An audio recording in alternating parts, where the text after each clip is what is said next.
Kami ada harga diri, bukan boleh dibeli dengan roti gardenia. Itu bak kata Zero tadilah, bukan Zero dah, semua orang marah. Kan? Kata wakil rakyat tu, dia kata orang Sabah boleh dibeli dengan roti gardenia. Akhirnya dia dah minta maaf. Tapi dah jadi isu, kan? Kita kadang-kadang jadi wakil rakyat ni otak bukan batu mana tu dah, bukan cerdik tu dah, kan? Cuma apa yang saya nak ungkapkan, kita rakyat memang bukan senang nak diperkatak-katikkan oleh orang politik yang ada berkepentingan. Ya betul. Saya cakap tuan-tuan, kan? Tapi kalau dia nak balik kita ni pun, dia nak balik kita dapat apa dapat kita bagi. Paling-paling pangkah yo, lebih tak ada. Tapi apabila pilihan raya dah lepas, di sinilah mula tawar menawar. Katalah parti ada empat, A, B, C, D. Parti A menang katalah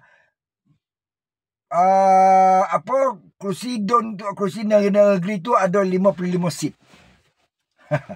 ada 60 seat lah. Okey, ada 60 seat. Mudah nak memerintah 32 seat. Okey. Dia menang 25 seat. Dia nak 7 lagi. 7 seat lagi yang dia nak ni. Kan? Bila nak 7 ni, maka dia akan cari mana wakil rakyat yang boleh berkompromi dengan mereka. Maka terjadilah tarik tali bagi jawatan sebagai timbalan ke, sebagai menteri ke, sebagai speaker ke, sebagai esko ke, kan? Saya bagi wakil rakyat tu macam tu deh, kan? Ya. Sebab apa? Ini tawar-menawar memang tidak salah dalam undang-undang. Kan? Tidak salah. Tapi bagi saya, itulah yang boleh dibeli. Sebab apa? Nak memerintah punya pasal dengan janji-janji bagi jawatan-jawatan tertentu. Maka akan adalah gabungan-gabungan parti tertentu antara ni 3 parti ni bergabung satu. Kau jawatannya, kau jawatannya, kau jawatannya.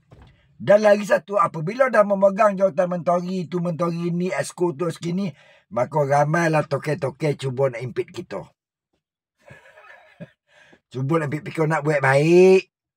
Ya, minta sokong projek lah, minta kalau ada peluang projek lah. Ini adalah kenyataan yang sebenar. Kan? Bukti ya, banyak wakil rakyat yang kena cek oleh SPRM. Itu dia bukti. Ya, follow my TikTok, like, comment, and